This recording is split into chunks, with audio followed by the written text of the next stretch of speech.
यो अगाडि जाने चाहिँ मेरो छोरो त्यसो सामेल गुरुङ तनन लाँदैछ। मैले उसलाई गाइड, उसले मलाई गाइड, दुईजनालाई गाइड गर्दै हिँड्दैछ।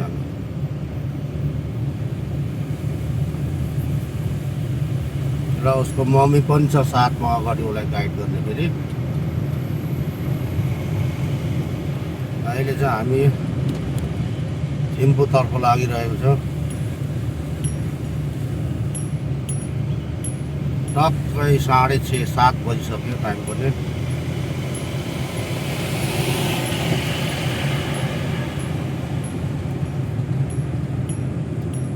भाइले पनि लङ टुर यात्रा धेरै गरे। भुटानको लगभग चिराङ, दागाना, गेलेपोङ,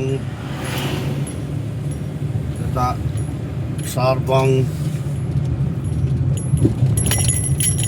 थिम्पू फिन्चलिङ हाइवे, कुनाखा, धेरै भाइले पनि भ्रमण गरिसकेको छ।